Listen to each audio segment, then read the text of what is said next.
Welcome to this week's edition of Black Authors Matter TV, where we interview the latest movers and shakers in the African American literary community. You'll meet some old friends, discover new ones, and stay abreast of the latest book developments around the country and even the world. So sit back and relax for the next 2 hours with Black Authors Matter TV co-hosts Gwen Richardson and Dr. Rhonda Lawson.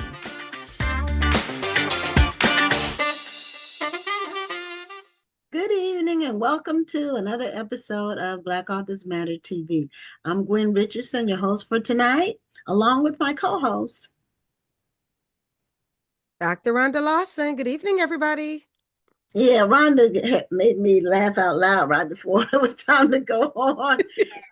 She was telling me an AI joke, and that's the way I describe it. But anyway, it's good if AI is picking you up for good reasons and not for bad reasons. So I've had several people tell me they put in AI what's the best Black book festival or book fair to attend. I've had several authors tell me they put it in Chat GPT or Claude or Gemini, and our event always comes up first. So that's good news.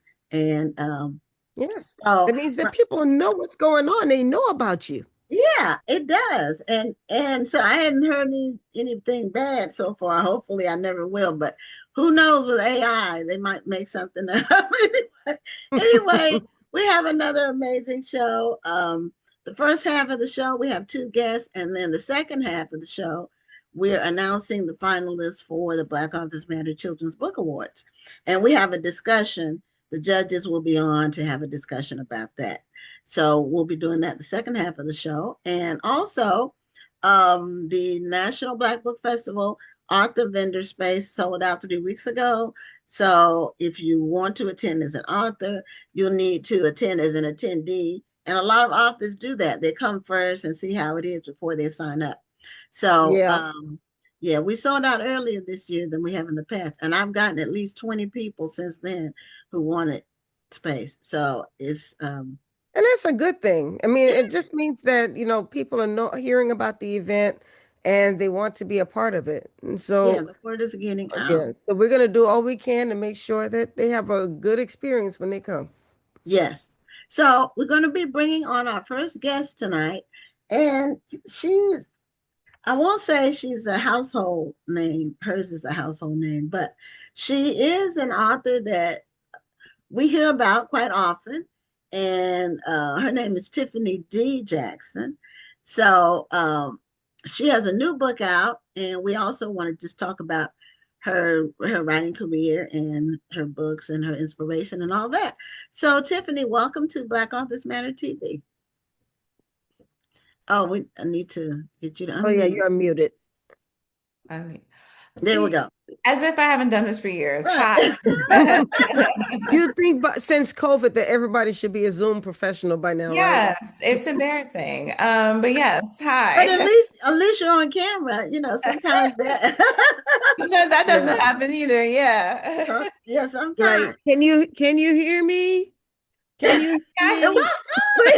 Yeah, or worse, if you're turning your ear to the thing.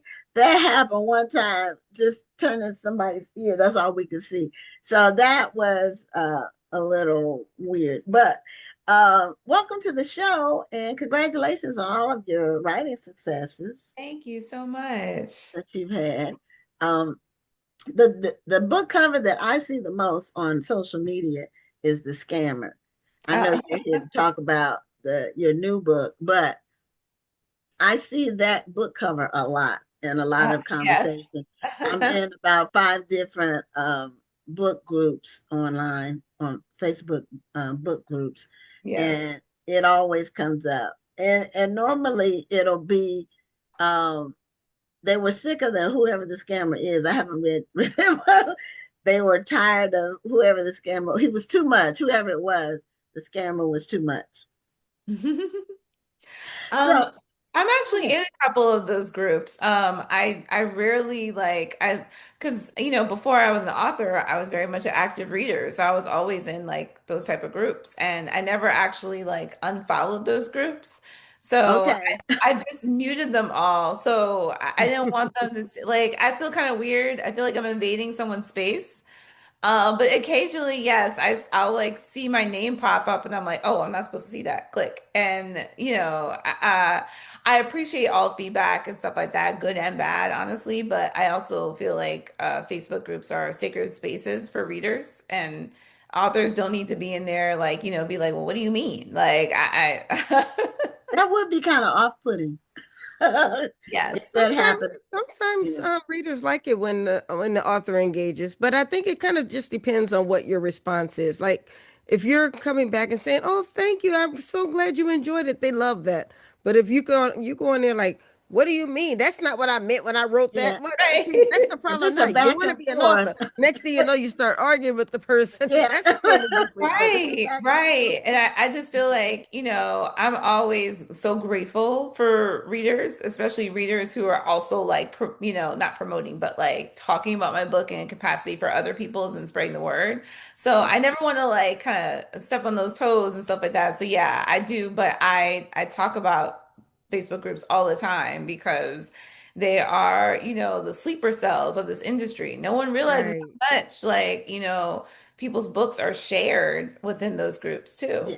Yes, and discussed, and the ones I'm in have thousands of members. I Hey, think yeah. the one of the biggest I'm in has maybe 30,000, but all of them I think have at least 10. So that's a lot of readers, and Yeah. the people are avid readers. Hmm. They're constantly, some of them post books they read this month. Like there'll be like 15 books they read in 1 month. I'm like, wow. Yeah, That's some not, people are really fast readers. they're I really can't believe reading. how fast they're Yes. reading. Yeah, Or they're they're reading. listening to the audiobook on like, 7 point like Yeah, that's what I'm saying. Some people will listen to an audiobook, but like on speed. And which right. reminds me, because I'm listening to an audiobook I'm not enjoying. I probably need to put that one on speed. Mhm. Can you understand? I'm not the audiobook girl. Can you understand them when they're fast You like that? don't put it on too fast. Oh, Okay. you don't put on too fast, yeah. But I agree that there's been some books where I started and didn't really like and turned it up to like 2.0 or something like that. So they sound like a chipmunk. Because I just like I Okay, don't that's going too far, Tiffany. You want it to be over? Is that I just want it to be over, but like I need to understand and know why I didn't like this book. okay. So wait, are you like me then? I don't like to DNF a book. I want to finish it, even if I'm not necessarily enjoying it. I want to finish the book. But Yeah, are you I- like that? I'm definitely like that. Yeah, like I'm gonna like sometimes I tell people like I have skipped whole chapters. Like I will just turn a whole chunk of the book over and just read the last like five And chapters. I bet you still didn't feel like you were missing anything, huh? Right, exactly. And that's how I know the book isn't good. If I could skip all these pages and just get to the point, Yeah. but I can't DNF a book because I need to understand why I didn't like it. Oh, really? Well, see, me and Rhonda are opposites. I will DNF a book in a minute. I give you 50 pages. That's what I give you.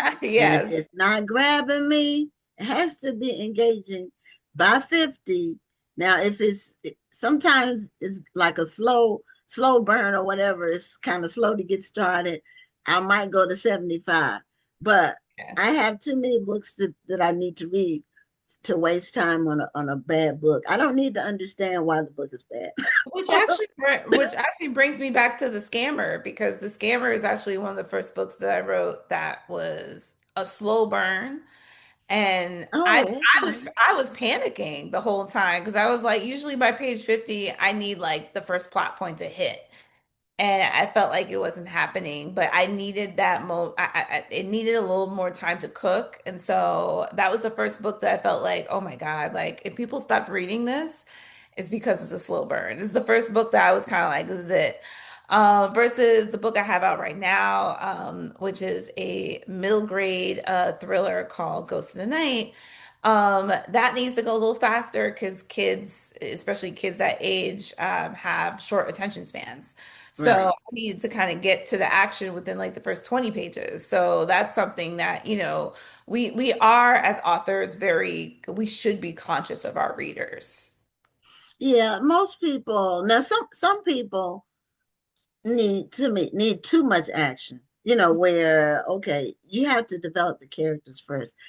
You have to have some scenes where Rhonda, you turn your sound off. You turned yourself on mute.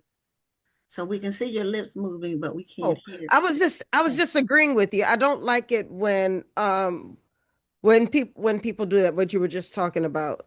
You know, can you hear me? Yeah, I can. Yeah, Oh, which thing? but shoot, I just you just made me lose my train of thought. But I was just saying, I was agreeing with you. It was Yes. what was it that you were saying? I was saying I agreed with it with what you were saying. You See, don't remember what you now I said? forgot what I was Now saying we because forgot Yeah, yeah, too. we I all forgot. forgot. Tiffany, do you remember? Oh Lord. I think we were talking about It was something readers about. being grabbed within the first couple of Yeah, pages. we were Yeah. saying, yeah, we were talking about the slow burn. Yeah, But But then there then, was something that Gwen just yeah, said, and I was saying that I agreed with it, but then I didn't realize I was on mute. that's crazy. It's and definitely the then end of the day. then I That's get what got exactly it distracted is. by the mute, and then so anyway, it might come back. So, Yeah. um, now the Scammer is not a middle grade book, is it? No, The Scammer is a young adult No. novel. Okay, okay. So it's young adult. So are all of your books for younger readers? Like Yeah, either a young yeah, adult or middle grade? yeah. I only have two middle grades, which is Blood in the Water and Ghost in the Night. Those are my two middle grade books, and the rest are all young adult. I will say that I have a lot of adult readers in my young adult category. And that's fantastic because I think that we should be reading more books just for all age brackets because there's so many things that we have experienced when we were younger that, we didn't get to really process or, kind of be entertained by. And so now there's a lot of now there's way more books for us that we can now sit down and read. So I really invite a lot of adult readers, even for my middle grade. I say like you're going to enjoy this book regardless of the character's age range. Now, do you have a copy of the new book handy? Of course I Either of don't. them? Um, yes. So we can see the Sorry, cover, so the readers can see the cover. I'm sorry. The I new thought you readers. guys had it, but and I'm moving, so all my things are in like boxes right now, so I'm kind of all over the place. But yeah, I thought you guys had a copy of the book. Sorry about that. No, but I mean, Rhonda could bring up I can look it up real we can quick look and it then up put it on the and then put screen. it on the screen. So that's she does that. She does the on air The look up, tech. Okay. comments, putting links and all that. So we Oh, and compliment her. the audience apparently is much better than we are because they reminded us what we all forgot, by the way. Oh, They said we were so talking about how people were putting more attention on all of the drama and action and not developing the characters. And I was Oh, saying I yeah. don't like it when people put more attention on drama this, drama that, and then they forget to help us to get to know the characters. and Right. that's correct. That's what I said. So thank you all online for being attentive. They pay attention to the details, and that's wonderful. And my friend Sherry um, hasn't been listening to the show for a while, but she's one of my good friends. But she's back tonight. So Sherry, welcome back. Glad to see you, and welcome everybody. Also, Curtis Stevenson. I hadn't seen him in a while. This is a young man. Because he was winning books on a regular basis. I was about to All about say, children. other people have been winning, so we know Yeah. why. We know he hasn't been on the show. So this is the scammer, but this isn't the new book. The new book is called Ghost in Ghost the in the Night. Night. Hmm. Okay, so we were talking about, okay, let's bring up Mhm. the new book. Ghost in the Night is the new one. I can't believe, yeah, you're just reminding me that I don't have a copy of my book and my house is a But wreck right if you move, I I get it. That's why I don't move often, and I hope I don't have to move anymore. I hope I don't move again. It's just too much, and you always lose something. And Yeah. you never find it.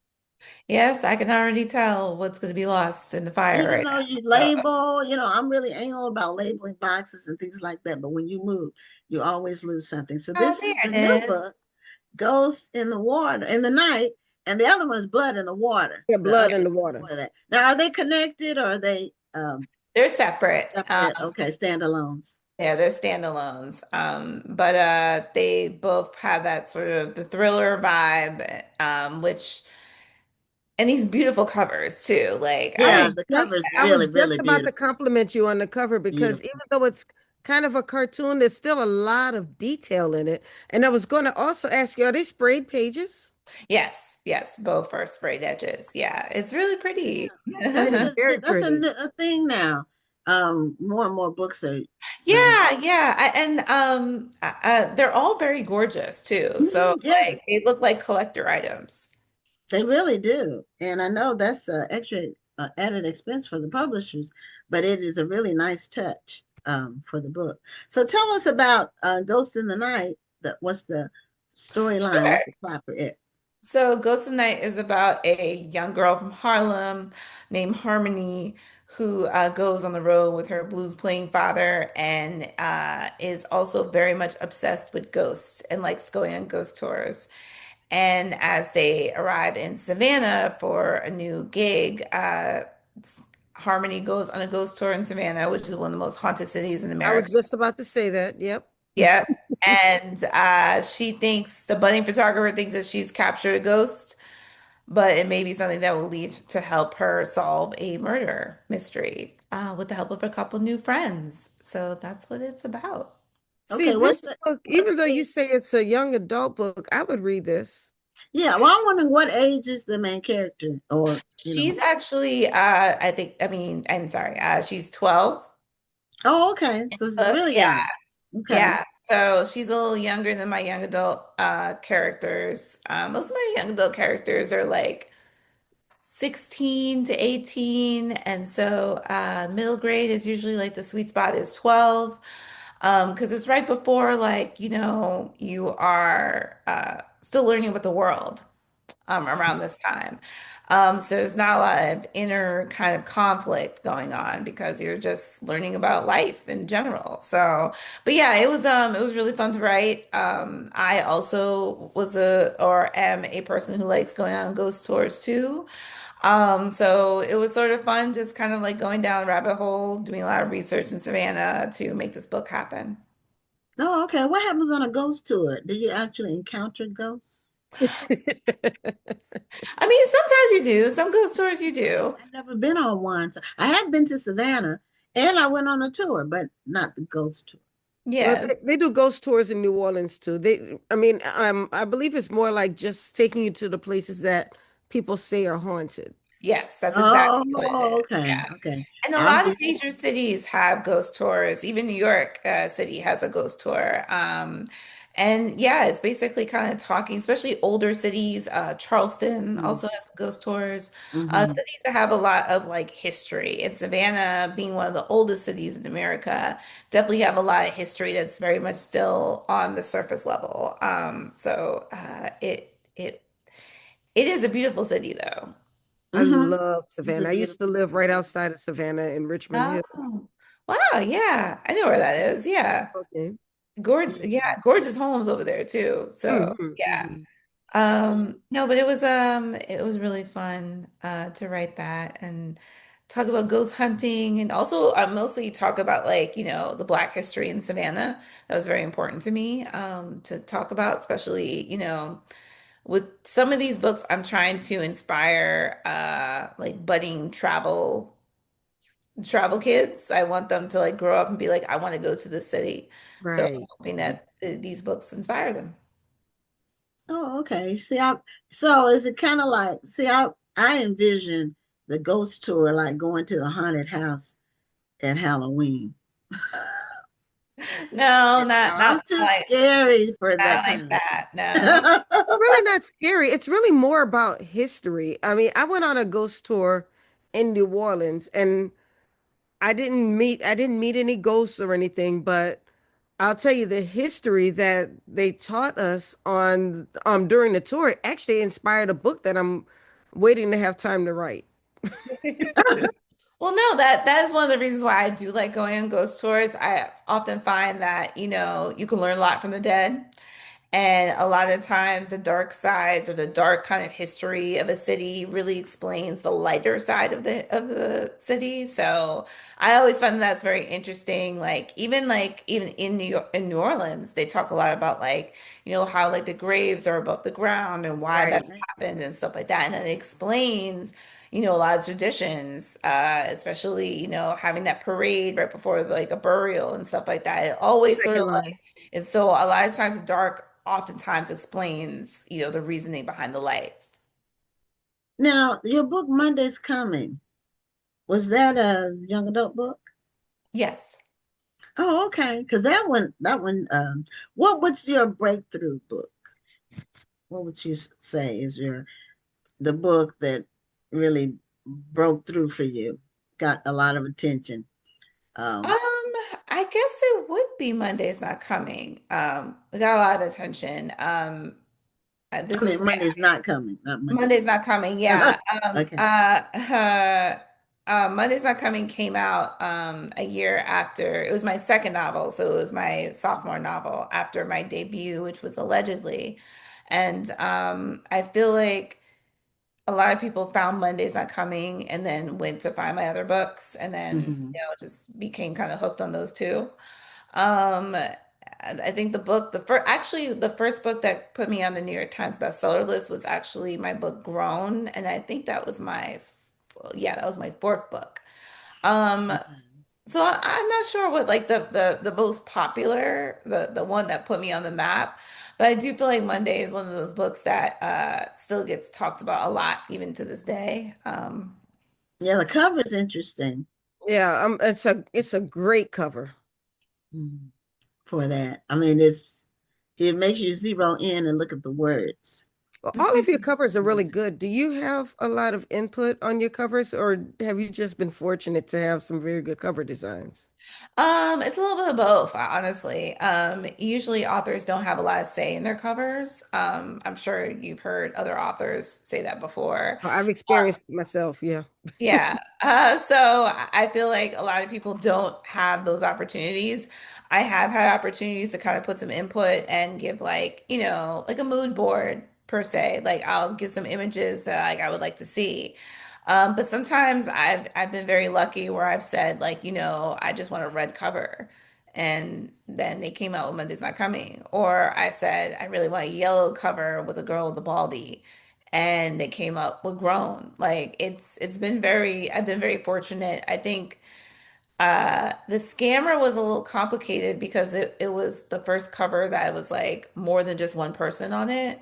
Mhm. So that's what made it a little like it seemed out of my realm, out of my brand, I suppose. I hate to say brand, but yes, that's another one. But for the most part, I will say that I've been very fortunate with my covers overall. Now, one of our viewers asked, "What drew you to young adult as an author, to that genre?" Actually, it was kind of by mistake. My first novel, allegedly, when I was first querying or trying to find an agent, I was trying to query as an adult novel, because I thought the topic was about, girls in prison and group homes and stuff like that. I thought the topic was a bit too raw for young adult. But then, I was told to maybe try to pitch it as a young adult. And I did. And then I sort of found my voice there. And I realized a lot of the books that I used to read when I was younger, I wish I had books like this. Like, I wish I had books that kind of, had me on the page in a lot of ways, or had girls who looked like me or from my community who was on the page. So that was the one that's the thing that's like drawn me to young adult overall, is that I'm still sort of writing for young Tiffany, who was a very active reader who went from reading like, very young, like middle grade books straight to adult books. And I feel like that there should have been like, there was a gap there that I'm trying to fill. Yeah, that um, they didn't really have when I was growing up as a young reader, which I was an avid reader as a small child. They didn't really have, middle grade or really young adult books. It Mhm. was either like kids, they had chapter books, but Yeah, then you just skipped over to adult. right, right. Right. Yeah. There I, wasn't I too didn't many. and I didn't start reading black authors until I was an adult. Well, I think I might have read a couple in college. In fact, I did read some in college because they were assignments. But Mhm. reading for pleasure, black authors, I wasn't able to do until I was an adult. Um, they weren't as many around. It wasn't as popular. I was reading a lot, but very seldom did I get to read books with black faces on them. Right. Yeah, I got to read a few, but it was because they were assigned books Right. in high school. Um, but nothing by females, which was interesting. It was male centered. Yeah. Still very provocative, but well written, exciting. Some of the books I thought they were fantasies, but they were really about real life. But Mhm. because I was so green, I didn't know people did those things. I thought it was just a made up story. But I learned later on that it was. So you with Scholastic for this last book. Was Scholastic, were you with Scholastic for the one before? Um, you mean for the scammer? No. No, no. For the Blood in the Water. Was Oh is that yeah, Scholastic? both of They were those both. are for Okay. Scholastic. Yeah. Okay. Okay. All right. And that's interesting. Now, how did you end up with Scholastic? Um, Actually, they reached out to me. They were interested. They knew that I did young adult thrillers, and so they reached out and they said we were interested in doing middle grade thrillers. And there aren't many middle grade thrillers in the world, so that was also like a little hard to figure out. Like what's too tense, what's too adult, what's too Gory. Right. for that particular age group. So it's been a lot of work with my editor trying to like kind of find my footing. But I've had a fantastic time at Scholastic. I was a kid who learned a lot about reading and books through Scholastic Book Fair. So I feel like, this is a 360 moment for me. Landing there as a kid who definitely went from reading R.L. Stine's Goosebumps straight to Stephen King. I feel like it's been like it's been like a wonderful kind of like turnaround. So yeah, so it's great. Even today, I got a message from one of my old classmate, my dorm floor mate, whose son is now in seventh grade, is reading Blood in the Water, and all of his friends had like a little book club, and so it's been wonderful, Oh, kind of, um, watching this happen.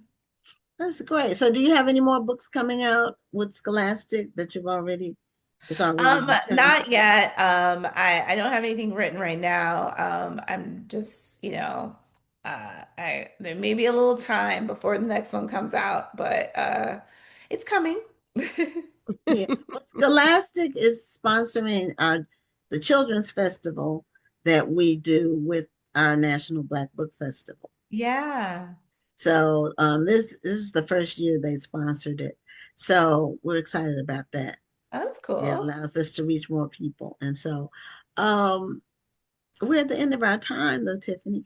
So how do people reach out to you by social media? Is it Tiffany D. Jackson or how do they? It's actually through my Yeah.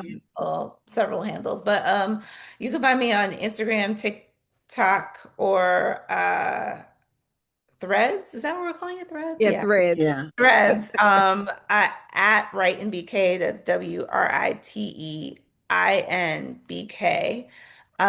So that's the easiest place to find me. You can also visit my website, www.writeandbk.com. And I have contact pages on there and event info. So you can always come out to any of my events and say hi. But yeah, that's it. Thank you So so much. what's the next city you're going to be in? Oh. I think I'll be outside of Boston next week at uh I'm forgetting which bookstore I'm going to be at. Oh Lord. But yes, Well, they can look it up on your site too. yes. Yeah, made this link. So Well, I I just was put just your website in the chat so people will be Oh, able to thank you find so it. much. Yeah. Yes. So please, please come out. I would love to see everyone. This is my favorite thing is going on tour and interacting with readers. So yeah, I hope everyone come by. okay. Well, congratulations on your success, and thank you so much for being a guest on the show. Thank you so much for having me. Have a good night. You You too. too. Thank you. Bye. Okay, so that was Tiffany D. Jackson, and she's had a lot of if you look at her reviews, she's had a Yeah. lot of reviews on her books. She's had a Which lot means of she's got a reviews, lot a of lot of readers. successful books. Yes, a lot of readers. So our next guest is Cassie McLaughlin. On her books, it says Cassandra McLaughlin. So she writes a variety of books, and she's done Christian fiction as well as I don't know what genre it is with her latest book, which is what is it? Love and Barbecue. What was the name of it? Love, Lies, and Barbecue that came out last month. So, Cassie, welcome to Black Authors Matter TV. Thank you. Thank you for having me. I'm so excited about being here. Well, thank you for being here. And Thank you what for is inviting me. And well, nice earrings, by the way. Thank you.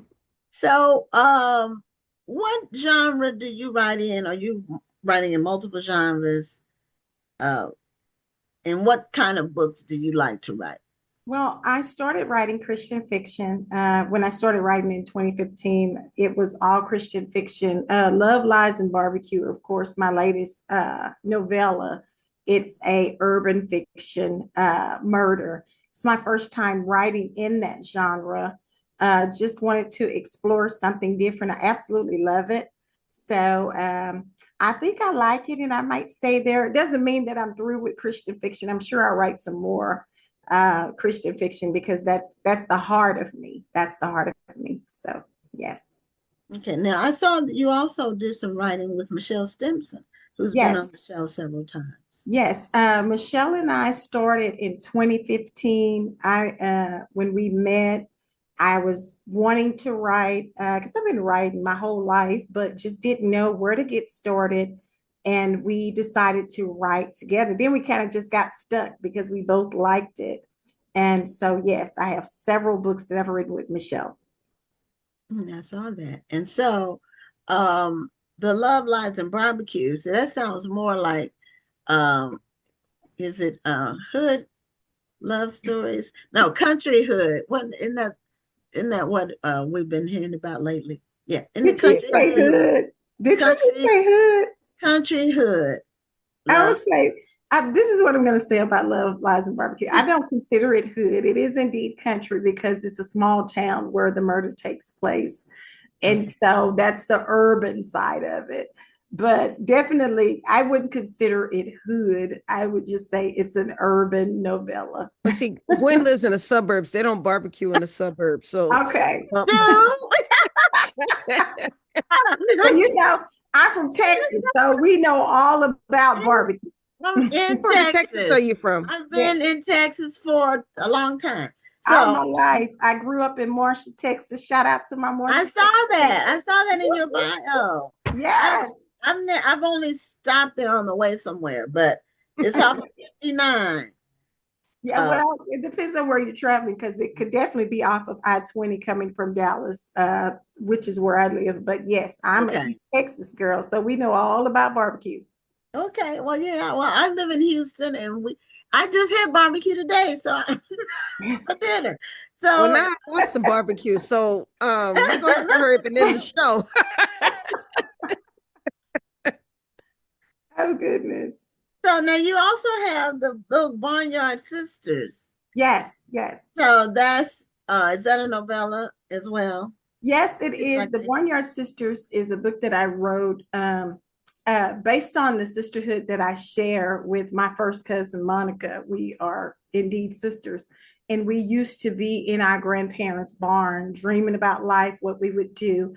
And that's where the title came from, the Barnyard Sisters. And so that's a novella, and it's Christian fiction. Okay. Now, some people would say that Christian fiction and urban fiction are kind of polar opposites. They are. What do you think? Okay, so you agree? They are. And the reason I started writing Christian fiction, because when I started my journey, my daughter was still in school, and I wanted to make sure that whatever I write would be something that she could read and not ratchet or, hood, the real hood.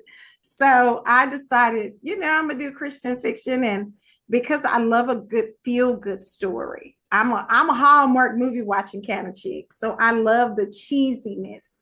And it is because of my daughter, actually, that I even switched genres, because she said, every book you write, everybody is so nice and sweet and eating rainbow sandwiches and holding hands and singing. You should write a murder. So I was like, oh, okay, I'll try that. So yes. Okay, so how old is your daughter? My daughter is 28 years old. Oh, okay. I thought she was still like in high school. No, when I first started writing, she wasn't. She was. Okay, because you said it was 2015. Back in 2015, so she was still in high school. Okay. Well, what they read, what they read and what we think that they should read may not necessarily be the same thing. Oh yeah. But reading is good. Reading, if as long as they're reading, that's great. Yes. And, my parents didn't have any idea of the things I was reading, but they knew I was an avid reader. So, and always was. So, but no, if they knew some of the things that I was reading, they probably would have been very upset. But, but it's just a book. You're learning about life and people and characters and different worlds. Let me just be clear with you, Gwen. I like to read wretched books. I don't necessarily know how to write them, but I love to read them. I love that drama. But at the end of the day, I prefer the feel good. But with Love, Lies, and Barbecue, exploring those characters and developing them, I was like, oh, okay, I think I may like this. And so I'm actually working on something else that's going to be urban fiction as well. I tell you, my last book, Surprise Swipe Right, was the first time I had ever written a holiday novel, a feel-good novel. And for some reason, those books are really fun to write because they are. Yeah. I mean, you can have the clean comedy, the family dynamics, and like you said, just have just a little bit of cheesiness to it. And they're fun to write. They make you smile. I was almost sad that I was done writing it. Yeah, they give you those vibes that you need when you need to escape from your world, Yes. And so you find yourself getting so caught up that, like you just said, Rhonda, you don't want to let them go. You want them to be a part of your everyday life. When Michelle and I wrote Magnolia Gardens, it's about seasoned people who live at a retirement center, and it's an upscale. And so Michelle and I would joke and say, we're going to live at Magnolia Gardens when we get older. And so we find ourselves talking about those characters even today. And that was a while back, but they live in your heart forever. They do. They do. Yeah. I told Rhonda her holiday book that she wrote, I could hear her voice in the dialogue. Like, because I know things that she says, phrases that she's uses, I could hear her. I said that sounds just like Rhonda. So, but it was good. So, now how many books do you have so far? Because I was 21. All right. Yes, hey, good for 21. You. This is book 21 for me. Yes. And that's since 2015. Since 2015, yes, that is correct. So you've been a writing somebody. I have, and that's because Michelle and I, like I said, we have a lot of books that we've written together.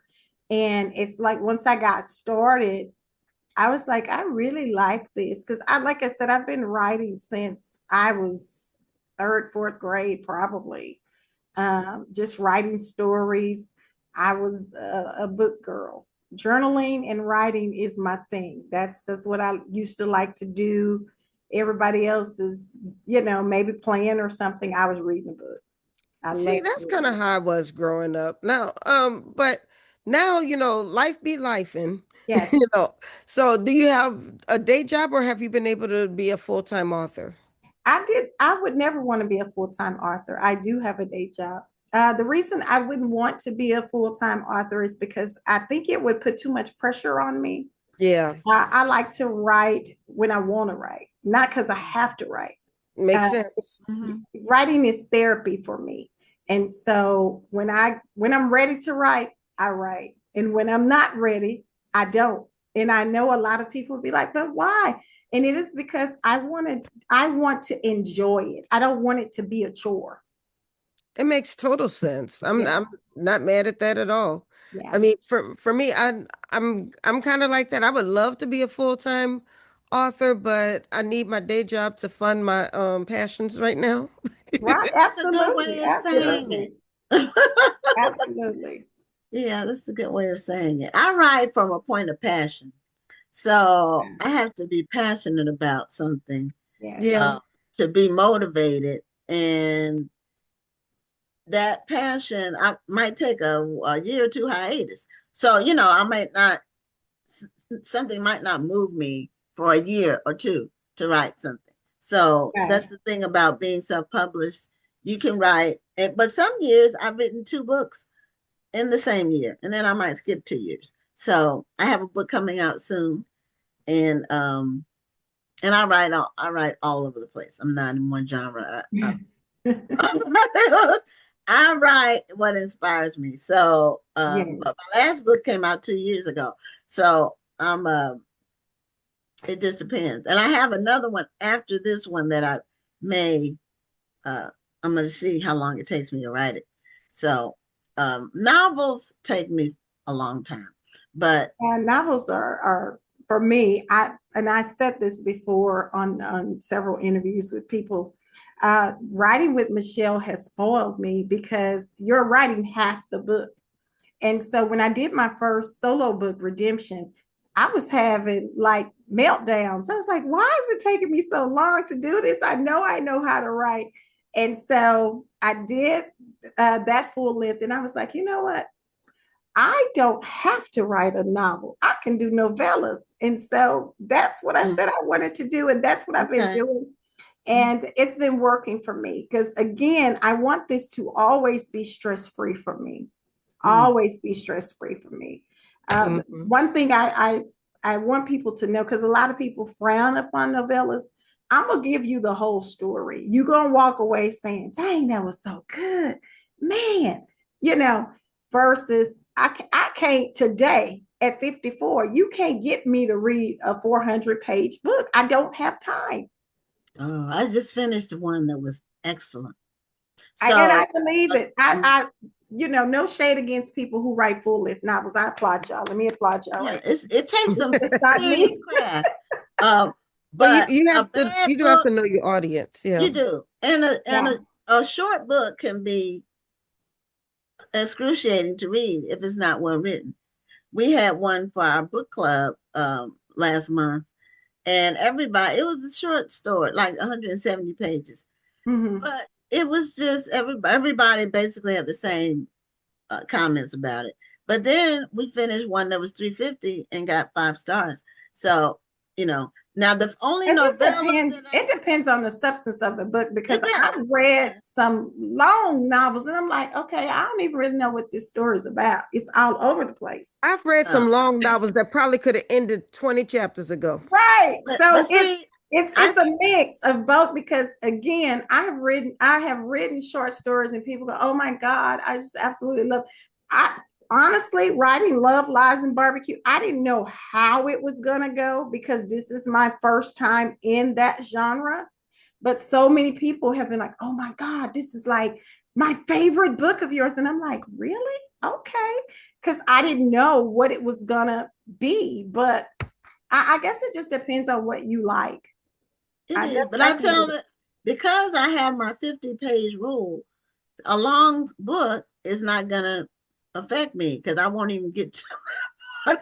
If it doesn't grab me in 50 pages, I think Rhonda, your book was probably one, maybe the first, if not one of the first novellas, because I'm not really a novella reader. Yeah, you like But longer books. I like a full story. But you're right, Cassie. Sometimes that's why I'm not gonna keep reading if Right.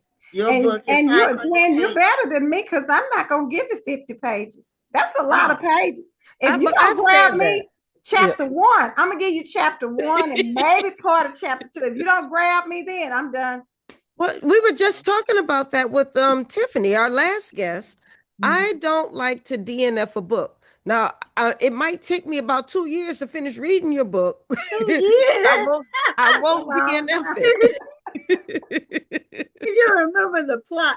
I'll put the book down and come back later Because because you but I want to read get other I books want to in get through it. between. So Oh yeah, my goodness. I my favorite thing to read is a book about 400 pages that's really, really good.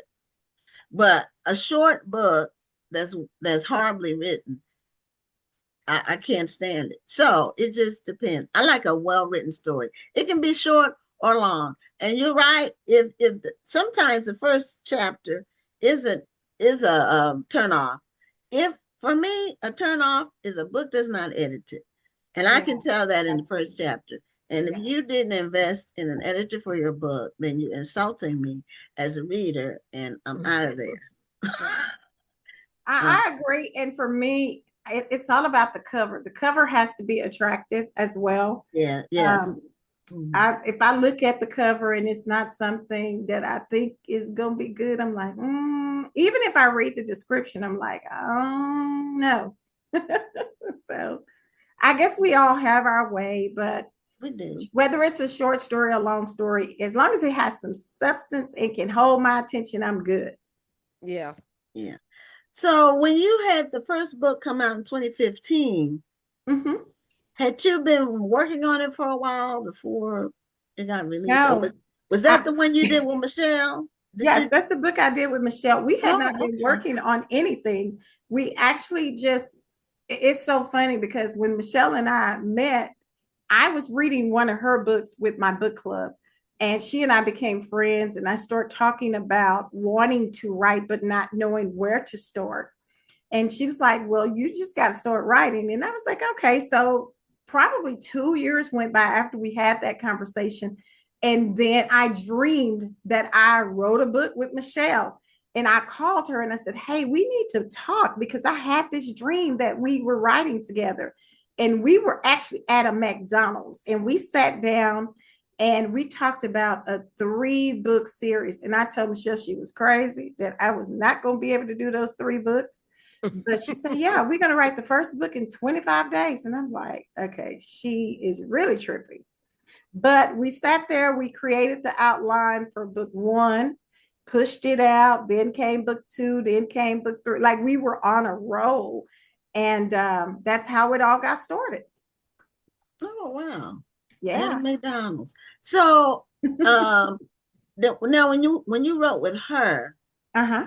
were you all like, did you all take different characters? Was it like a timeline where it went back and forth? How did you all incorporate your writing together in Yeah. the Sometimes we did characters like in the beginning, Michelle would say, okay, I'm going to write all of um, Darren's chapters. This is from the first book, A New Beginning.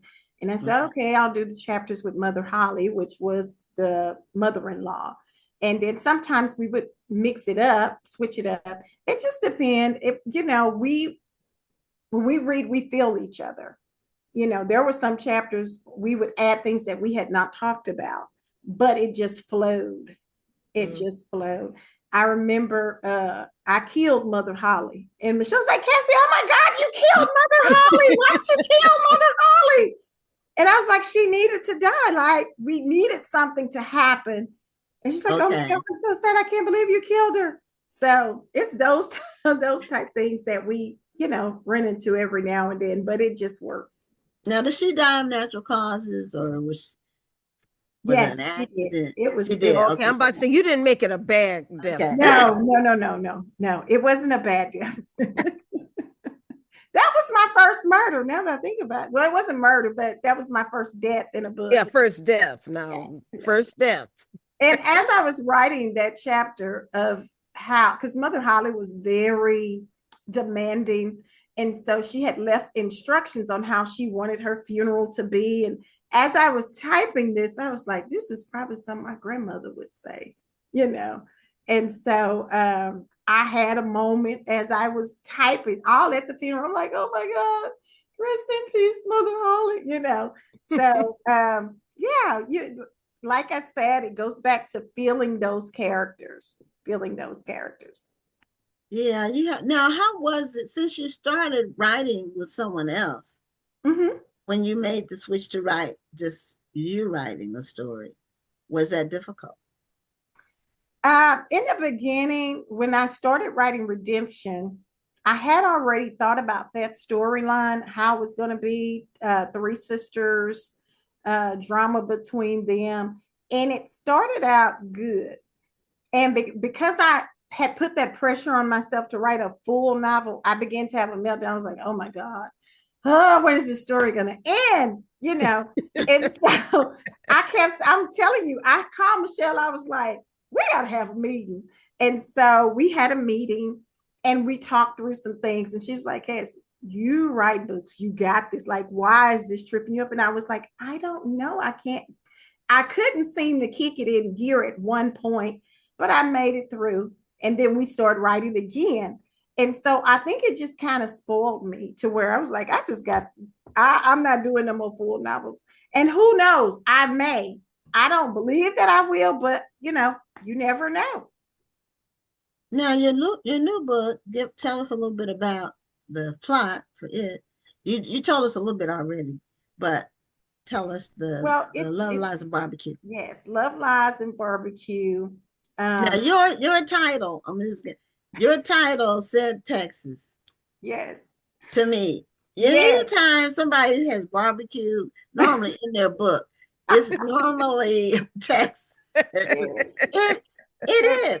And you know what, Gwen? I wasn't even thinking about Texas, honestly.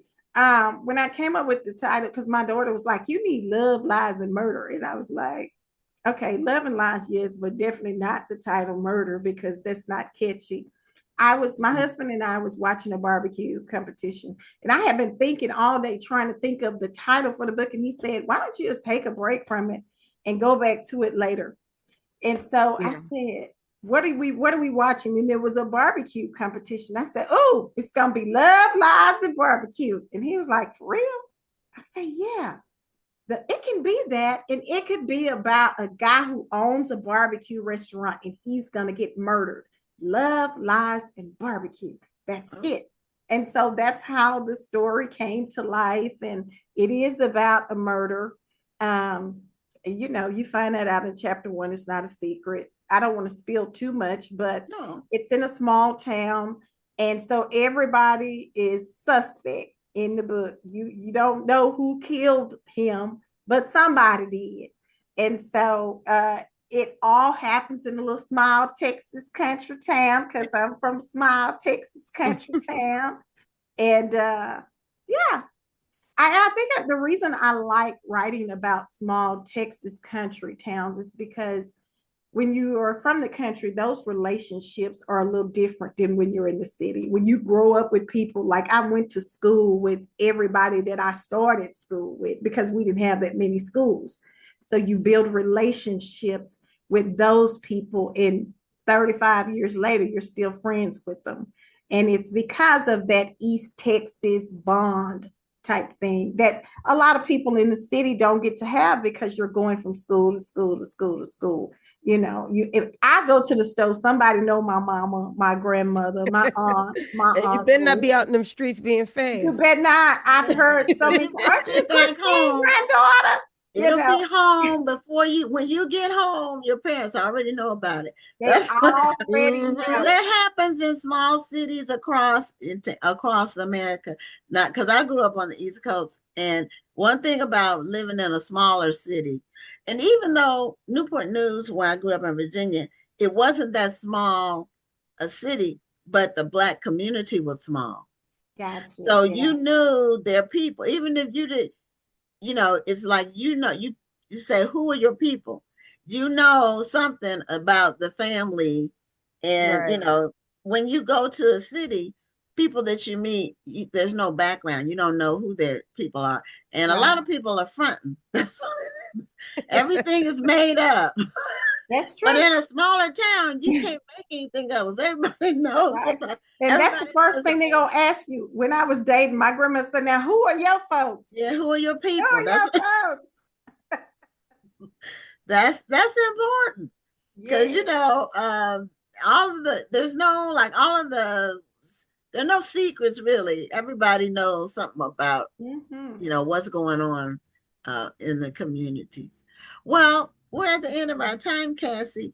Did you want to did you have a copy of your book? Because I don't think we saw the cover. I have a copy of I should have had it up here with me. It's in the car.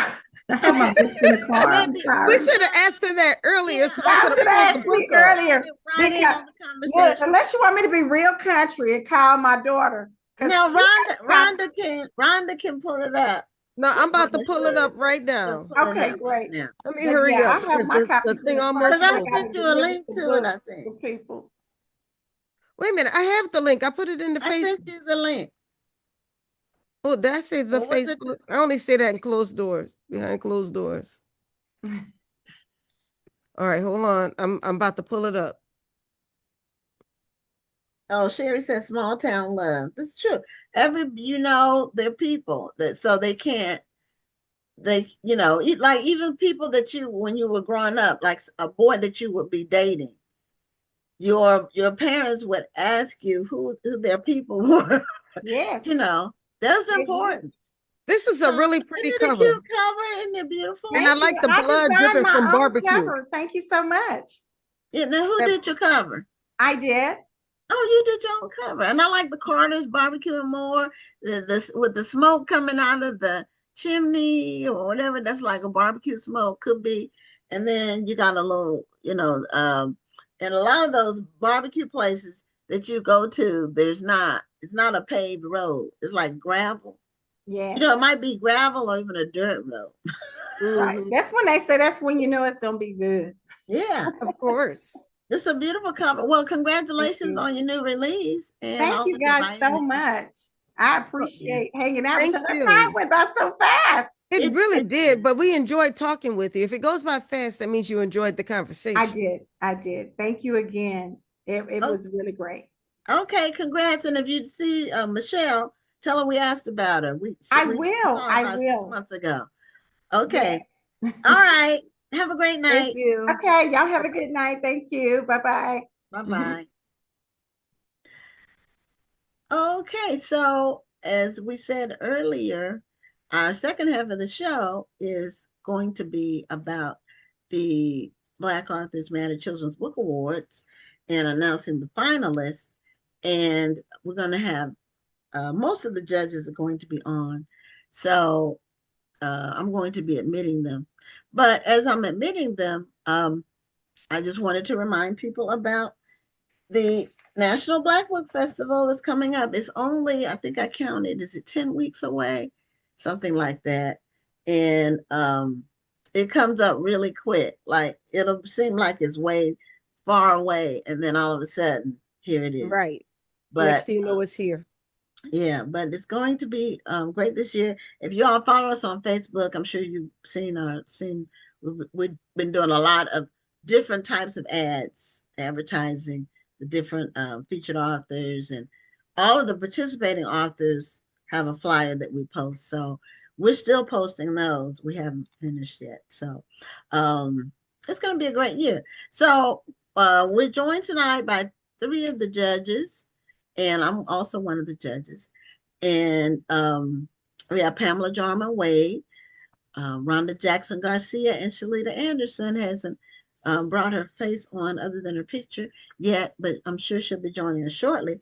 And so we are going to be announcing the finalists, but we decided to do it a little bit differently this year for a variety of reasons. But we're going to be discussing the process that we went through in judging the books, some of the challenges this year with the books that were submitted. And we're going to do that before we announce the finalists. And we'll be announcing the finalists toward the end of the show. So, welcome, judges. And we're going to get right to it in terms of what we're talking about. This is our fourth. This is the fourth year of the Black Authors Matter Children's Book Awards.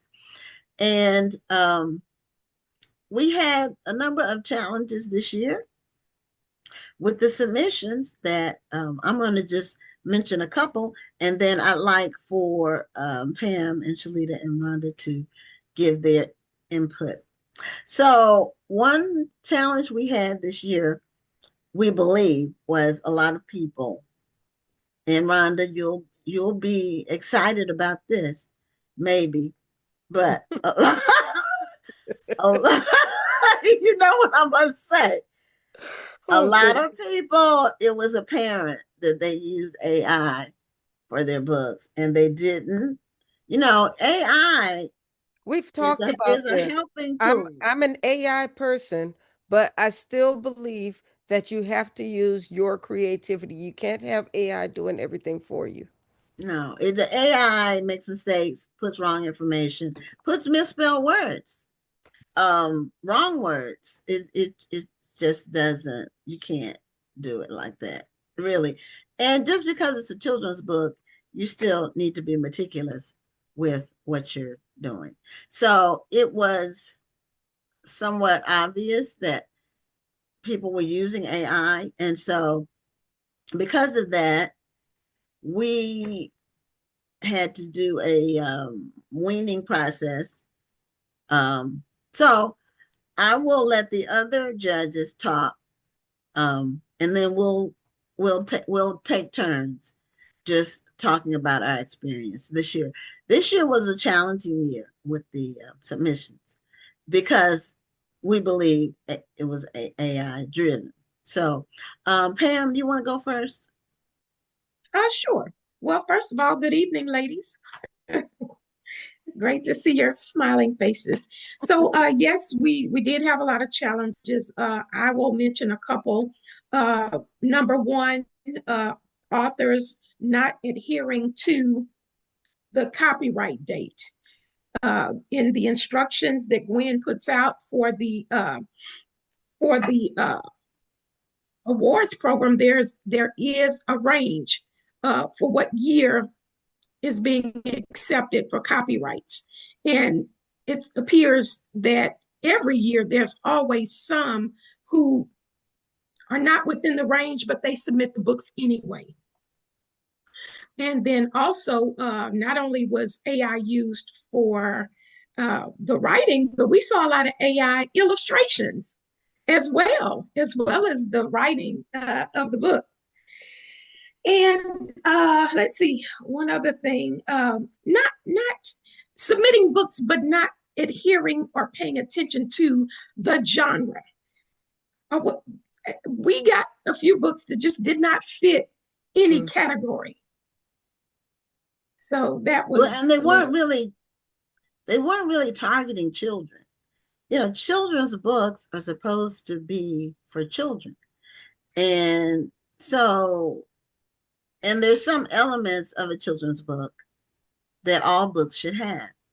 And I encourage people who want to write children's books to just go to the library and maybe pull 10 traditionally published books and look at them on a table so you can see what the common elements are. It's a certain standard that children's books should have, or any book. I'll just say one thing that we found consistently is that the copyright of a book is always in the same place of every book. It's on the left-hand side, on the inside page, after the title page. That's where it goes. That's where it is. That's where it should be. We saw copyrights everywhere. They weren't where they were supposed to be. And so that's just from lack of research. Because if you do it through, if you do your book through Amazon KDP, for example, which all of my books are through them, they don't fix anything. Whatever you send them, they put it out, and it's up to you to look at a proof and fix it if things aren't in the right place. But that's something that's a tell. If you don't at least have your copyright in the correct place, which is always on the left. Look at any book, open any book that's traditionally published. The copyright page is on the left after the title page. And those are just small things, but they're important because a book, your book should meet the industry standards. So we're joined by one of our other judges, Mary Evans, and we had one other judge, but she wasn't feeling well, so she texted me she wasn't able to be on, and that's Brenda A. White. So there were 6 of us, and we spent hours. We have 2 sessions. We spend at least 6 hours in each session reviewing the books. So we take a lot of time to do it. So Rhonda Jackson Garcia, do you want to give your comments about the process? Yeah, sure. So good evening, everybody. I hope everybody's doing okay. Um, the one thing that really stood out to me is while I, as a parent and a grandparent, am very excited that people with credentials and who are able to write for children and have a desire to do so are doing that. It's really hard when you have a children's book and all of the story behind those credentials is in the dedication or in the acknowledgments. And so you have these pages, like a whole page of single spaced, talking about the whole of education or talking about a whole life story. And that's just not the place for it. I think that it's really important. I mean, it's really important if you're a licensed social worker and you are talking about things that deal with children and therapy for them, then by all means, have your credentials on the cover. But as far as putting the whole story in the dedication, that's not something that children are going to look at. And if their parents want to know that information, they will come and find you. They will look at your interviews. They will look at your website. There's no need to put that there. It was very distracting, but also it brought up concern for very precocious children, because if they are wanting to know, if they're able to read a little bit and they say, well, why is this person saying this word trauma? What is that word? You don't really want to introduce those kind of things to kids outside of the story. One of the other things that stood out to me was in some of the books, a lack of continuity. If you say that the children are playing with a jump rope and there's no jump rope in your illustration, some children are very precocious. I know my kids and grandkids, they would absolutely point that out. They would absolutely say, well, this page says they're jumping rope. There is no jump rope, which is what kind of goes back to that whole AI for the pictures kind of thing. You have to make sure that your pictures line up with your story. Mm-hmm. It's true. Shalita, how about you? For me, the thing that stood out the most, just piggybacking on what Gwen was talking about, that when you're writing, you really need to write to children. They pay attention to the stories. And when you're talking about things that may be for adults or teens or anybody but the child, I think it misses the whole point about why we wrote the children's book. So you have to put your mind in the setting of where the child is at so that they can understand it, so that they can ask the questions they need to ask, and they can follow along with that story. The other thing is that we understand, of course, sometimes the parents may read the book to the child, right? Which is a great time for learning, a great time for understanding, but it still goes back to please make sure that it's a story for the child. And I definitely agree with just some work that I did, some research, to go to the library or go to the bookstores and just spend time there reading those books and watching the reactions of the children. And you will find that when it's a story for them, they will use their imagination. They will take it to another level, but it has to be written on that level. Also sticking within what age group is it for? Is it for the 5 to 7 year old or the 9 to 12-year-old? Make sure that you have it focused on your audience, your specific age group, and that it appeals to that age group as well. So that would be my recommendation. Okay, Mary. Hello, thank you. It just dawned on me, for those of you who are interested in submitting your book or books next year, take them to the public library and ask the children's librarian, take a look at my book. What do you think about it? They deal with hundreds and hundreds and hundreds of books every week with children, and they actually have their own reading time with children. And they know what hits the hearts of children and what really gives them joy about reading books. So, I mean, I just thought of that idea, and probably because my book is in my local library, and they all know, they read my book and they're like, we love your book. And so, without being pretentious, I'm thinking, but so that's a big deal. And Gwen already mentioned it. Go to Barnes and Noble. You see kids in Barnes and Noble with their parents. Take your book in there, hand it to them. Take your galley in there. How about that? Don't take the finished copy. Take the galley in there.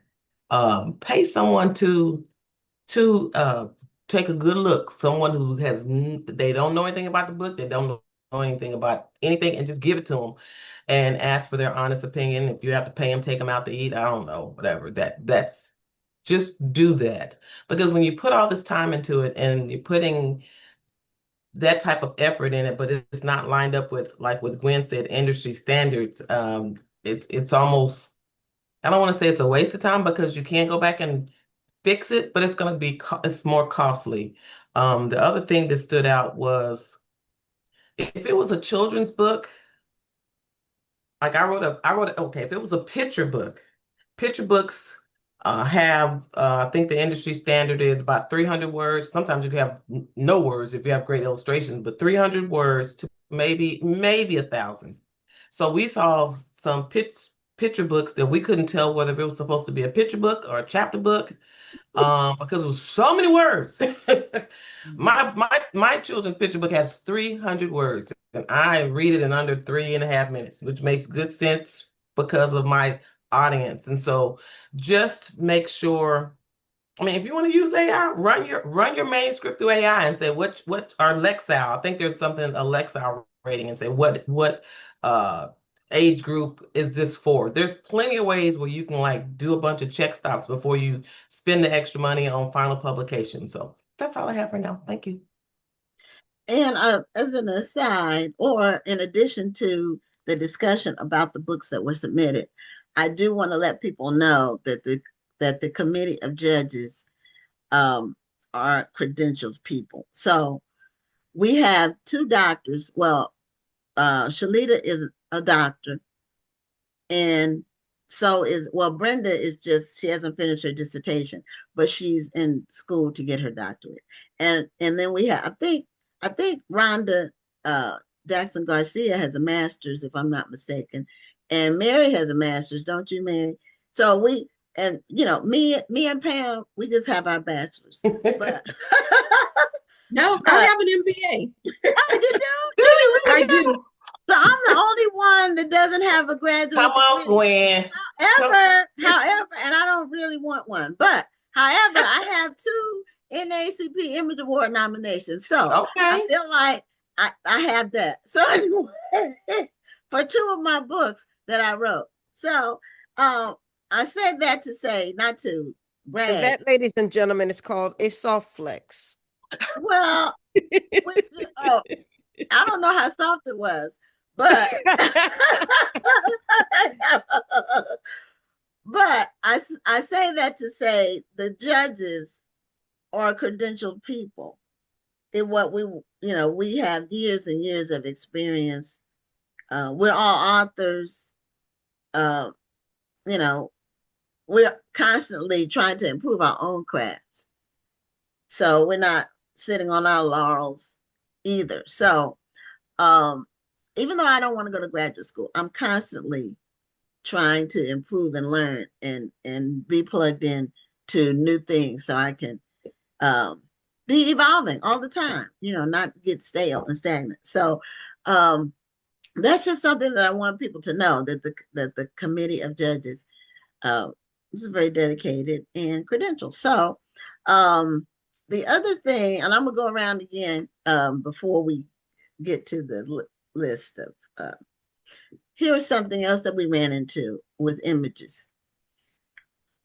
A lot of pixelated images. If y'all know what pixelated means, that means it's not high resolution, which means they're faded out. You can it's very blurry.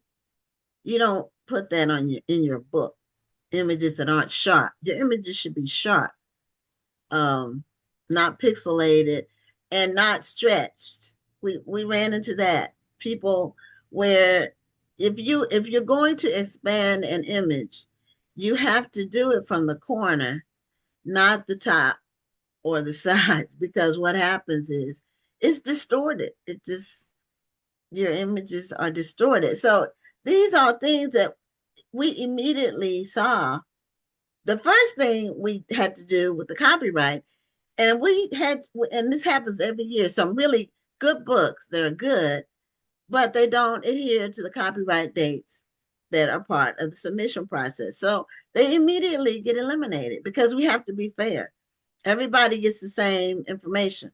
So the copyrights had to be 2024, 2025, and 2026. And some people will ask, well, why is that? And, why can't I submit my book from 2019? Well, I've never seen an awards process that takes old books.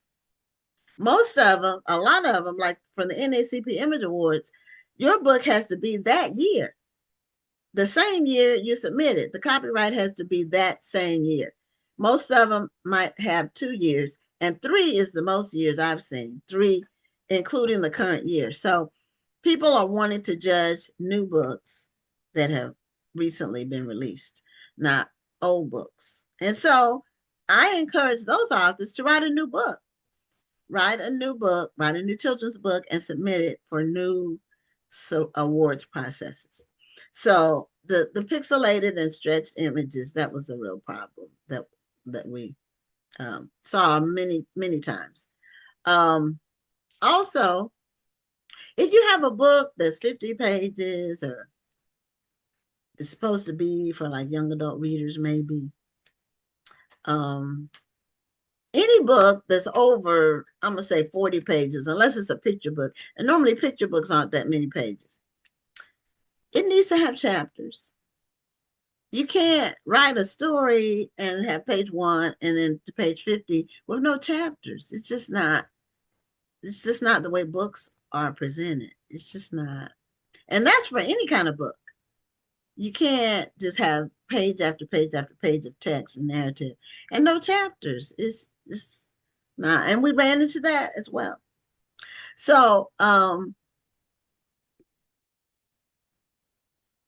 would like the other judges to give some comments about things that we liked, some of the books that did well. Since we've talked about some of the negative things, I can share. let's talk about some of the ones that did well, the ones we liked. I'll share.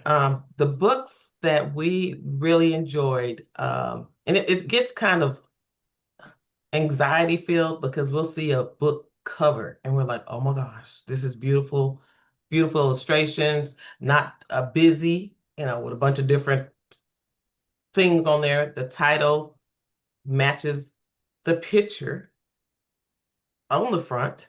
It kind of, at least you can infer that they go together.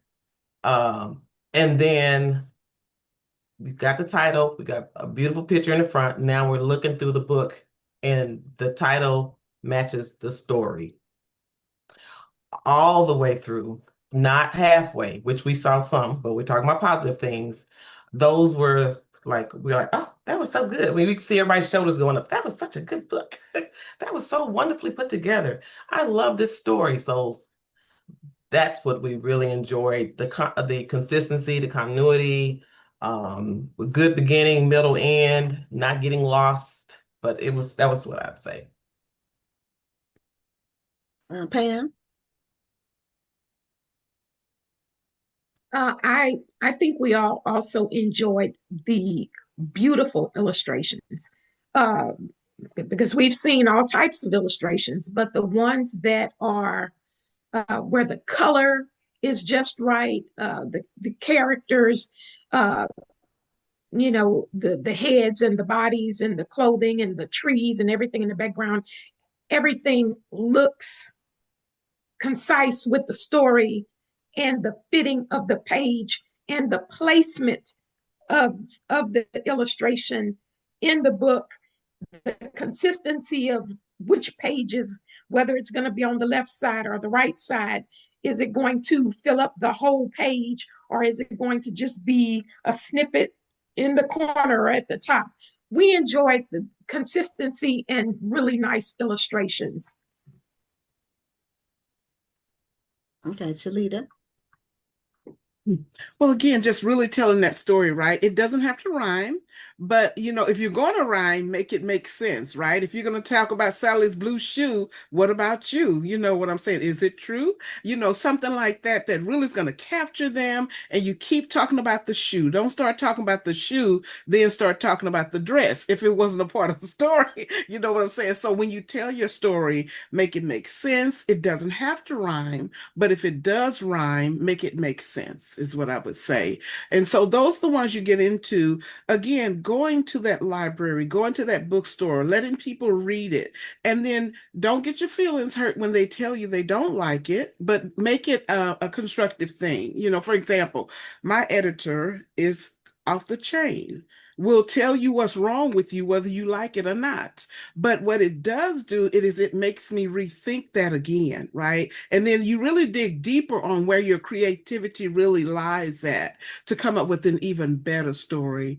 And I was at an event actually last week, and my first children's books that I did a while ago, one of the ladies bought the books, and she came back and she brought a baby to the desk, and she said, "This is the author that wrote the book." And I said, "Tell me if you like it, because I want their feedback and I want their honest feedback." She said, "We absolutely love it. What God says about me." And in that book, I still get parents coming up to me saying, "My baby loves it." I have a teenager now. She's like 14. She got the books when she was like 4 years old. She's a teenager now. Her mom made her clean her room, but her mom says she will not get rid of her children's books. They are still on her shelf. And that just made my heart happy. Not because I did it, but because she said they are quality books and she will not let them go. And we're talking about a teenager now from when she was 4 years old. So just wanted to share that story with you. Make it a part of them learning and hearing and seeing, and something that they really like and want to do. Whenever we hear Mary read Thunder and Lightning, I mean, she gets all the kids inspired. She gets the whole place inspired, and so everybody's talking about thunder and lightning, or Jesus Walked on Water, is one of Pam's books, or make it make sense for the kids, and they will treasure those books forever. So that's what I wanted to share. Rhonda. Some of my favorite books were the ones that I would get into and forget that I was supposed to be judging them. Those are the ones where nothing jumped out, Yeah. as not being out of the ordinary. And it kind of took me back to those days when I'm reading, books to my grandbabies, and where reading is just a fun kind of an activity to do. And so those stories are going to be the ones that are, like the other ladies have said, they make sense. They are, they have the continuity with the pictures and the story, and And I think that that was my favorite thing, was that everything seemed to match. And for just the brief moments that it took for me to read those stories, I was not in a room with other ladies judging. I was a reader who was reading stories that I was enjoying. Yeah. Some of them just capture your attention almost immediately. The books that rose to the top, everybody loved them. And this is how we judge them. So we have a point system, and the lowest, I don't think we've ever given anyone a 0. But the scores go from 0.5 to 5.0. So each person judges each book in terms of a point system, and we add up the points, and the books with the most points are finalists, the top 3 in each category. Now, this year, because we had so many challenges with submissions, and we'll get into that more at the end when we announce the finalists, but we have 8 categories of books that people submit books in. But in order to develop a list of finalists, we have to have a minimum number of submissions that qualify. Either copyright is correct and it's in the right category. So for some categories, we didn't have enough submissions that qualified for us to have a finalist list.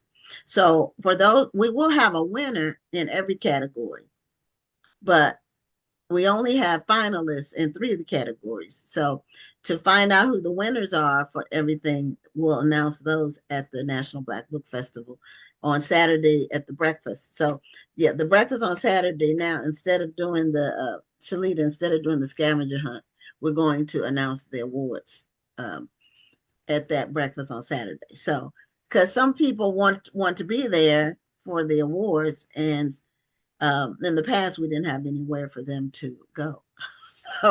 So they had to just watch the live stream. But this year we're going to be actually giving the awards at the breakfast. For those who don't attend, you'll get it in the mail. So but we have a point system. We don't always agree on each book, and that's why we add up all the points for the particular book, and it's based on the total score for all the books that are submitted. So one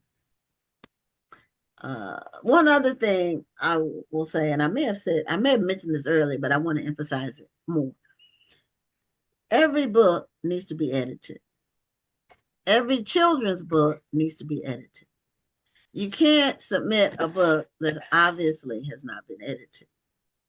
Otherwise, it gets a low score. That's just, you can't. Wrong words, misspelled words, incomplete sentences, quote marks where there shouldn't be, and lack of quote marks where there should be quotes. Just paragraphs in the wrong place, formatting issues. Invest in you need to have a professional doing different aspects of your book. I have 6 children's books. For my children's books, I write the book. I'm just telling you my process.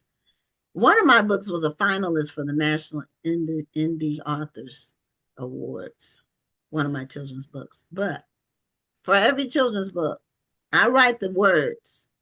I hire a professional to do my illustrations. I hire an editor to go after me. Even though I'm an editor, I've edited dozens of books. But you can't edit your own work. That's a rule. No author can edit their own work. You need an editor. And a children's book, just because it's for a kid, it still needs to have, well, it's imperative that the words are spelled correctly and the sentence usage is correct. And the subject verb agreement is there. You can't shortchange your work like that. So I hire an illustrator, I hire an editor, I hire a formatter because I don't know how to format a children's book. So, and it's a certain thing you have to do. I don't even know. I wouldn't even know where to begin. I hire a formatter. So those are the three people that I hire before my children's book goes into the system to be kicked out. And I do my books through KDP, but I have to hire three people. And it's not super expensive. Because like Mary said, a children's book doesn't have that many words, and editors charge by the word. So it's not going to cost you a lot, but it will pay dividends because your work will be right. It will be correct. So Pam, do you have any? Who did I talk to? Who talked last? Shalita. Shalita talked last, I think. No, So I agree with everything that's been said. Everything's been absolutely spot on, and we're all in agreement with that. So I definitely, authors should invest in, in their book baby. It's like their baby, they should take care of it and nurture it and do what they need to do to grow it and have everything right. I will also throw this in, just the author that you all interviewed the other night, Joy Lynn. She talked about her book, her new book. And some of the things that she was saying in her interview, even though I've been doing this a long time, she said a lot of things that caught my attention. And so I was like, let me go check this book out. So I immediately went to Amazon and ordered her book, and I'm halfway through it. And I would just tell every author, the book was only $16, paperback, invest in it. You won't regret it. You'll thank us later. Which book are you talking about? You know, I didn't bring it in the room with me, but if you give me a minute, I can run and go get it. I don't want to say the name and say it incorrectly, but it's like Your Book is Your Business. Yeah, that book. Yeah. Your book is your business. Joy Lynn Ross is who you can pull up and yes. And Joy Lynn is one word. About, yeah. Is one word. And she's been in the business for decades. I met her right when we first started Kush City. So that's 25, 26 years ago. But you have to invest in your work. You can't, just because it's for children doesn't mean you can just put anything out there. And here's something else that we found with the books. A children's book, the imagery, the illustration needs to bleed to the edge. Go to a bookstore, a children's book, the illustration is all the way to the edge of the paper. There's no white space, it's no margin with the picture. It bleeds. It bleeds. It goes all the way to the edge of the page. We found that lacking in some books. Then some books, the words, the margins were not correct. There wasn't enough of a margin for the words. So it was too far to the edge of the page. I encourage people, please go to the library. If you're going to submit your book for a competition, because this is competitive, which means we're looking at all the submissions and the cream is going to rise to the top. This is the way any competition works. And so if your book is missing certain elements that are standard for any book or any children's book, then it's going to get a low score. And so, and none of this is personal. So some people might take it personally. It's not personal. It's not personal at all. It's strictly about the work. So, Rhonda, do you have any more input? Me? No, I'm sorry. The other one. I'm not a judge. I am nodding along, Gwen, and I'm so glad that I'm Go so ahead. glad that you said how it is a competition, because that is the thing. If you want to be competitive now, if you want to, write a book and just have it as a family heirloom, keepsake, that's wonderful. If you want to write something so that you can say that you did made that accomplishment and that's all you're trying to do, that's great.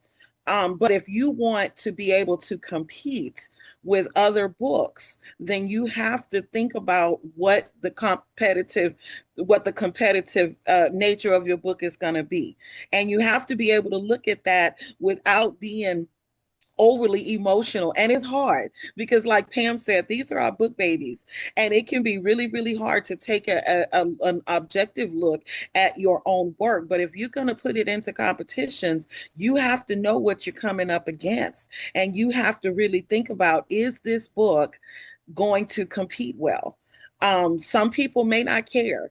They may just want to say, I made a submission.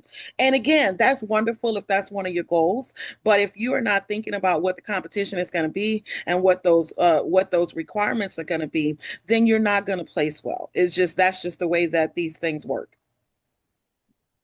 It's true.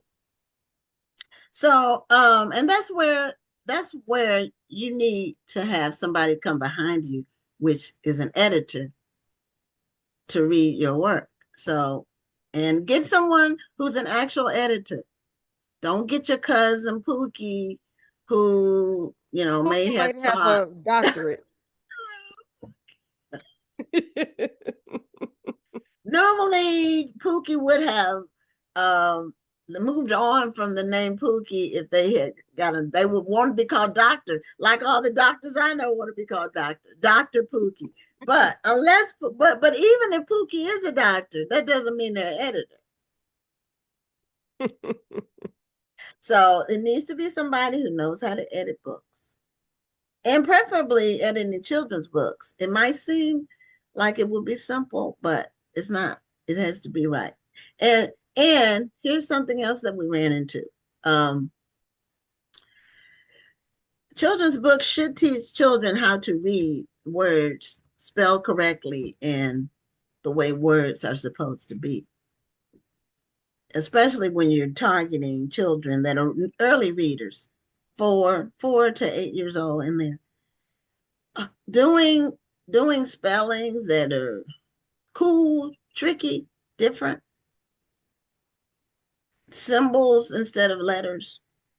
That's not for a children's book, because they need to learn how it's supposed to be, how the word is supposed to be spelled correctly, because that will help them get to the next level of reading. So some things may seem cool with books, but it needs to be standard English. It just does. Not slang. Slang is for maybe middle school, middle grade, maybe, but not children, because they need to learn how to read the way it's supposed to be. So I think we've covered everything. Let me see. I had a list of things. I had something that came up. Okay. Okay. Um, and you kind of touched on it, but we were talking about the margins. Mhm. A couple of books, more than a few that we had to judge. They were rhyming. Help me, Gwen. They were centered, but it was weird. Um, Yeah, most of the time a book should be left justified, unless it's a poem. but Sometimes it was poems, but it was a rhyming book, but you don't but you don't generally lay out centered text. center. It should Yes. be left justified, which means flush to the left. The left is the margin. All the sentences and lines start on the left. Especially if you're going to be doing um, different formats in the same book. Different. Some of it's centered and some of it's on the left. It needs to be consistent. It needs to be. We found a lot of inconsistencies. So I'm gonna attribute it to AI, just because it seems like someone let something else take the wheel, and then they just like dropped it. They just said, okay, it's finished because AI did it, and so it must be right. No, AI is not. AI is helpful, can be helpful, but you're still the conductor of the train. And so it's your name's on the project. And so and who else? Somebody else. This is one final thing before we announce the finalists. In a children's book, you don't need to put a 3-page author bio. It's just this is not. Even in a regular book, you normally don't do that. Even in a book for adults, you don't need to put a 3-page author bio, or you don't need to have a full-page dedication. A dedication is supposed to be one sentence or phrase. That's it. It's dedicated. This is dedicated to the one I love. That's an old song, but that's all. That's all you say is one sentence, not a whole, not your whole family history in the dedication. Then acknowledgments. Then you're not in a children's book. You don't need all of that. You don't need 5 paragraphs of acknowledgments and 5 paragraphs of an author bio and 5 paragraphs of a dedication. Not in a children's book or even an adult book. Again, I just encourage people, go look at books. Go look at books in the library. It won't cost you anything. Even going to look at Barnes and Nobles or wherever, your independent bookstore. But if you're going to sit and not buy anything, go to Barnes and Nobles. Don't go to independent bookstore. I want you to support the independent bookstore with sales.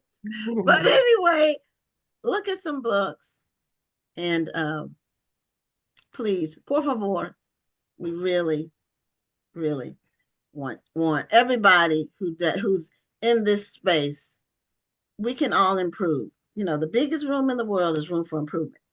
So to announce the finalists, I'm going to let my fellow judges talk and announce the finalists in the 3 categories where we had enough submissions that qualified where we could narrow it down to 3 people. And the other categories, we're only going to have a winner and not finalists. So, and they will be announced at the festival. So these are the finalists, and then the winners in these 3 categories will also be announced at the festival. So Pam, do you want to do the African diaspora? That's the first category that we have 3 finalists to announce. Sure. All right. So you ready? So the first is Romalita Harrison. Title of her book is Where I Come From. Sia Willie is the second one. Title of the book is Liberian Rice Bread. And the third is Minta Speller. Title of the book is The Last Dinosaur. Okay, so congratulations to those finalists. And I think this was the first, we had quite a few African diaspora submissions this year, more than we've had before, I think. Our 2 biggest categories are always the same. And as far as submissions, and that's educational and motivational.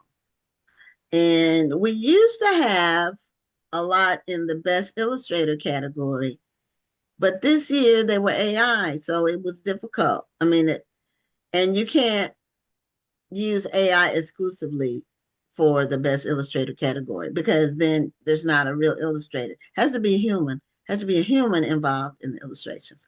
So thanks, Pam, for giving those names. And the next category is educational. And Mary, do you want to do that one? That's fine. Okay, so for educational, the 3 finalists, these are in no particular order. They actually are in alphabetical order by last name. Okay. I meant like yeah, who got the most points. Yeah, but not in an order of ranking. Yes, thank you. Yeah. In alphabetical order, in educational, we have Nicole Base Knight, And her book is Omar and the Super Tales. And then we have Addie Dara, and Addie's book is called Allie and Ava. And then we have Romalita Harrison, and her book is called Where I Come From. Okay, now you all may have noticed that Romalita Harrison was a finalist in 2 categories. And that's because she submitted her book in 2 categories. And when it was scored, it came out in the top 3. So that happens. That happens almost every year, that maybe somebody might duplicate in terms of winning in the same or being a finalist in more than one category. That's just the nature of it. And before we announce the last one, I do want to let people know just about awards processes and how they work, not just ours, but in general, other awards processes. Some people will email me after we announce the finalists, and they'll ask, can I get some feedback or an evaluation about my book? And we don't do that. That's not, there's no process that does awards does that I'm aware of. I mentioned I've been nominated twice for an Image Award, but I've submitted 5 times. So the 3 times I wasn't a finalist, they didn't tell me anything. They didn't say anything. When I was a finalist or I was a nominee, they told me. And the way they do theirs is you submit your book, and then they do a live stream just like this, and they announce the nominees on the live stream. So that's how you find out. And then they also will publicize the list, but they do the live stream first. And your book has to be the same year. So, for example, their nominations are normally submitted in November. And your book has to be, the copyright has to be the same year. So if anybody's interested in submitting for the NAACP Image Award, and they have multiple categories. I think they have a children's category. I know they have a teens category. But it has to be for 2026, your copyright. And then you have to send in 15 books for their process. You only have to send us 1 book, because we know how expensive books are. And so even if you submit in more than 1 category, you still only have to send 1 book for our process. But you have to send 15 books. Their submission fee is pricey. I don't know what it is now. The last time I submitted, it was $400. So, and that's per title. That's per title. But if you get the nomination, it's a lifetime credential that you can put on your resume. And I can tell people from now till I take my last breath that I have 2 nominations. And I hope to have another one. I'm gonna submit again in the future. But that's their process. Now I was a finalist for the National Indie Author Award with my book Boss Women. And I think it was in the nonfiction children's category. But they send you an email, but they release the list. That's how you find out. And we send an email. We'll send an email to the finalists and let them know. And then we send an email to everybody who submitted, letting them know who the finalists are also. Now, the Image Awards, they don't do that. They only tell you if you got it. They don't tell you if you didn't, and they don't give you any feedback at all. You just, a lot of times it's who you're competing against. And the competition for that is fierce. But again, if you get a nomination, it's a wonderful thing. And when you're a nominee, you get to go there to the Image Awards, and they treat the nominees like winners. You get treated like royalty. I give them credit. It's exciting. You get to meet celebrities. The celebrities treat the book people the same. They really respect the fact that you are a nominee for a book. And so you're mingling with, top people. top people in the industry, and you get to take a lot of pictures, and it's wonderful. So anyway, the last Well, category is Gwen, yes. let me say this. I just have to say, we are so proud of you, and we were so proud, on each occasion. So, kudos again, and congrats to you again for the past, and looking forward to you doing it again in the future.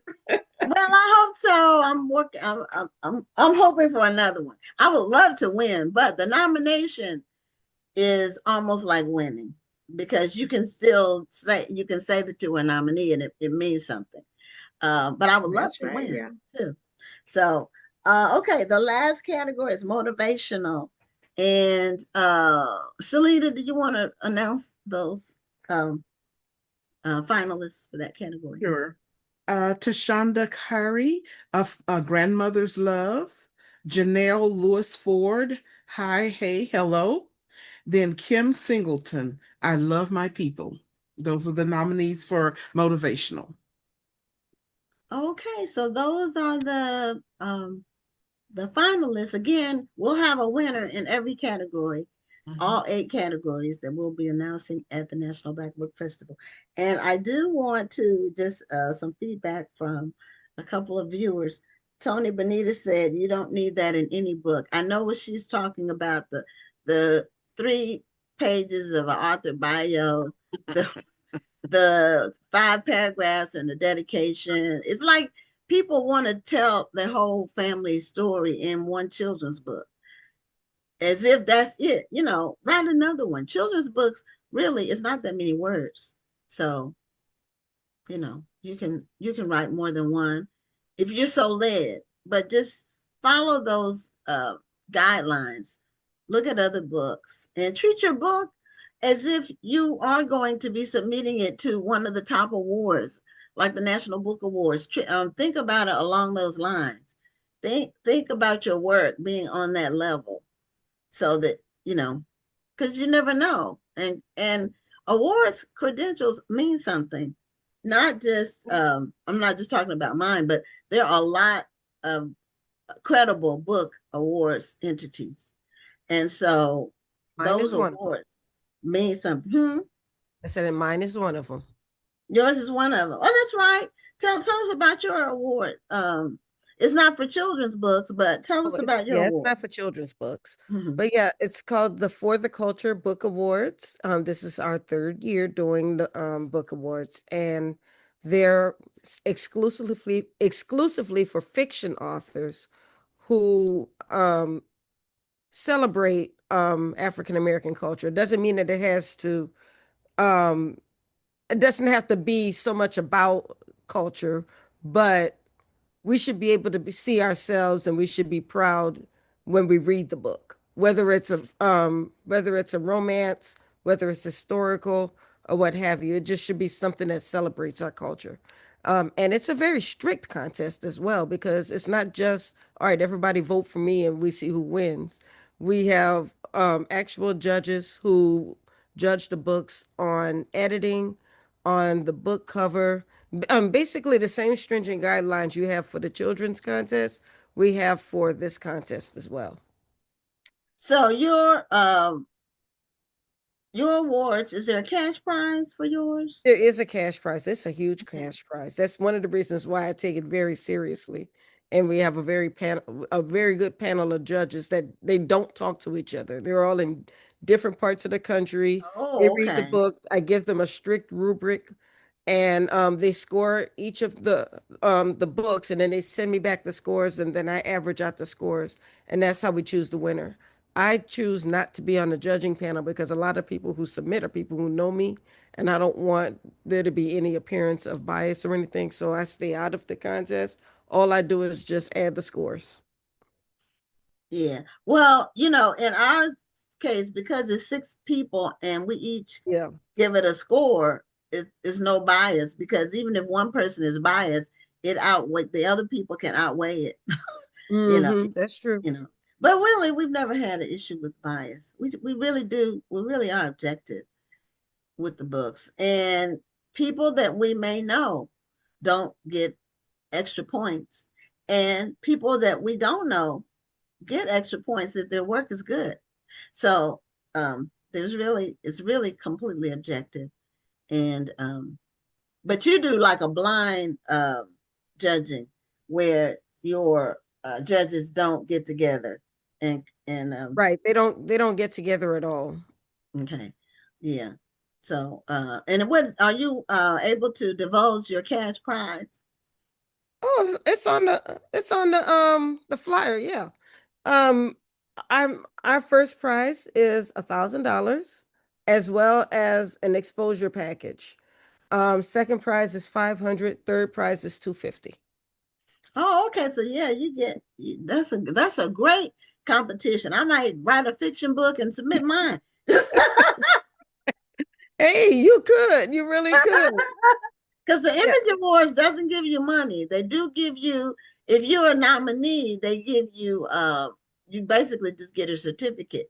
But if you win, you get a trophy like the Yeah, Grammy or well, whatever. the Image Awards is something huge. I'm still It a is. small contest. But you get out $1,000. Now for Mhm. our contest, the grand prize is $100. So and the grand prize goes to the person with the highest overall score. So each category, we have a winner in 8 categories, and then the person who gets the highest overall score is the grand prize winner. And each person will get a plaque with their name on it that says the Black Authors Matter Children's Book Awards 2026, their name and the category. So, and it's a nice plaque. So, and it's something you can put on your resume.